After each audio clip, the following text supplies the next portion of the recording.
Hey everyone, this is Rachel. Thanks for clicking on my video. Just wanted to come in today and give you guys some celebrity tea. As you can see, the first one up is LaTavia Roberson. LaTavia Roberson is a former member of Destiny's Child, and she was also on R&B Divas. Now, just recently, there was a report that LaTavia was rushed to the hospital with complications from a pregnancy. Now, LaTavia is only 34 years old. This would be her second baby. They say that her first child was born in 2013. Now, the report is saying that not only was she rushed to the hospital with complications, but also that she is fighting for her life.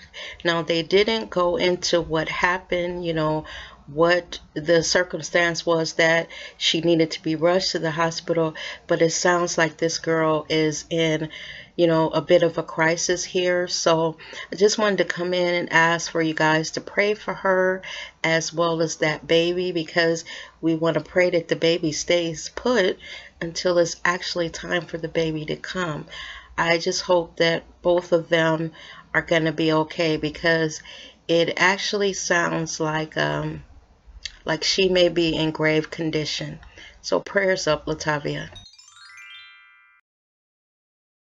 So these next ones up are Waka Flocka and Tammy Rivera. Now on the show, it played out that they are having marital problems. Apparently, Waka is a cheater, and we saw Tammy sit down with Bambi and basically let Bambi know that she's aware that her husband is cheating.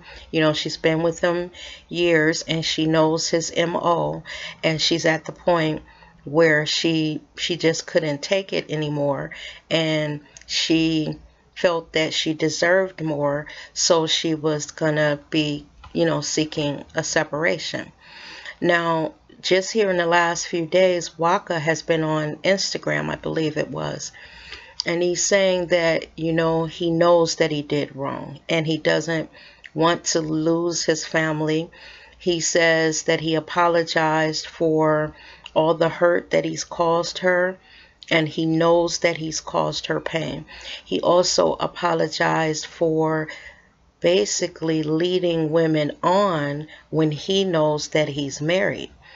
Now, with everything that's going on in the show and us, watching Tammy cry, and I'm pretty sure that this girl has cried before when you're with a cheater. Any of you women out there know, or men for that matter too. If you have a serial cheater, you go through, these things where they cheat and then they're caught and they apologize. So at this point, I don't know if Tammy has heard her last apology and if she will accept it this time. I've been in a situation like that before in my life, and I remember my mom telling me, if you decide to stay, she said, I'm not going to give you advice, but this is what I will tell you, that if you decide to stay, then you're giving him permission to do whatever it is that he's going to be doing. She told me that when you do that, you cannot complain about him staying out late or missing in action, because basically, once you stayed, you're condoning what he's doing. If you know he's not going to stop. So she said you have one of two choices. You can, leave, or agree to say, but with the understanding that you can't constantly be yelling at him, and chastising him for everything that he's doing. And I made up in my mind, like Tammy said on the show, that I deserved better, and I was not going to be a wife that turned her head, as my husband went out and dated other women, and he had someone at home. I couldn't be one of those women. So it is going to be interesting to see how all of this plays out on the reunion show. I wouldn't tell Tammy one way or the other what to do, because every woman is built differently. Every woman has her own level of what she could take. I just wasn't the type of woman that could sit at home turning a blind eye and then, he tracked dirt in my house from another woman. I'm washing his clothes, I'm folding his underwear, and he's laid up with another woman. I just couldn't do it. I would be interested to know if you guys have ever been in that situation. Now, I'm not going to say that maybe I didn't forgive him the first, few times, but after I saw that this was going to be a pattern, and I also think that when you keep accepting them back, that they start to lose respect for you. I think that when you don't have enough respect for yourself to say, enough is enough, I actually believe that that man starts to lose a certain level of respect for you, because he knows that you're going to argue, fuss, and you might throw a couple things, but you're going to keep accepting them back. So they have no incentive to straighten up. I think maybe in Waka and Tammy's case, maybe if Tammy walked away for a little while, maybe if she actually showed this man, you know, I'm gonna split with you a little while, maybe that will straighten him up. Who knows? Because just like every woman is different, every man is different. If Tammy pulled a move where she walked away for a little while and she completely cut any communication with him, saying, don't, I'm thinking about it, don't contact me. And when he does, simply refuse to take his calls, let him stew on it and think about what he's losing. Maybe, that might straighten him up, because they seem like they really love each other, even though she said that he wasn't that romantic. Maybe this will straighten him out. Who knows? I wish them the best of luck. I hate to see another woman going through that. It's like it's my sister and I don't want her to hurt, because we all know that when you love someone, that is a hurt like no other hurt. I wish them the best.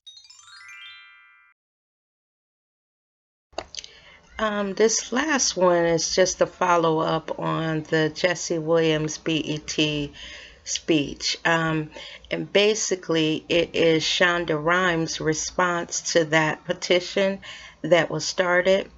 Basically, there was a petition started by some white woman, and she said that Jesse Williams' speech was racist and that he should be fired from Grey's Anatomy, blah, blah, blah. And I think she forgot that the creator was a black woman, and that Shonda Rhimes, the other guy that she fired, it was for a specific reason. He was spewing hate towards gay people, and that is definitely not what Jesse Williams was doing. So Shonda Rhimes responded back, boo, no petition needed, and that he wasn't going anywhere. And the reason why I wanted to come back and just, finish up on this story is because a lot of times these people in Hollywood are caught up in, sponsors and what the network says and what they have to do to keep their shows on air. But with Shonda Rhimes, she has a lot of pull there with those three successful shows. And I think this network wants to keep not only Jesse happy, but Shonda Rhimes too. Because Shonda Rhimes is very friendly with Oprah, and she could take her three shows to the own network. So she has a lot of pull there. And thankfully, that is what probably is saving Jesse's job. I, again, don't see what he said that caused this woman to start a petition, wanting to get him fired. But there are also counter petitions out there if you guys are interested in signing one of them. But I don't think there's any need, because Shonda is saying that this cutie pie is not going anywhere, because this young man is just a little bitty cutie pie. And I'm just glad that she's supporting him, and she is 100% there for that speech he gave. And it just lets you know that when you are successful, when you have clout behind you, as Shonda Rhimes does, she has really put that network, you know, in a very good position. She's really set them up. I think that's Thursday night. So they're not going to get rid of him. They're trying to keep Shonda happy, so Shonda doesn't take those 3 successful shows to another network. So I say, Jesse Williams, you keep on doing what you're doing. We were very proud of you. We were proud of the speech that you gave. And Shonda, thank you for being supportive and understanding that this was something that needed to be said. Thank you for not even entertaining the thought of getting rid of this young man. And with that, everyone, thank you for taking the time to watch my video. And I appreciate it. You guys have a wonderful evening. See you in the next video. Bye-bye now.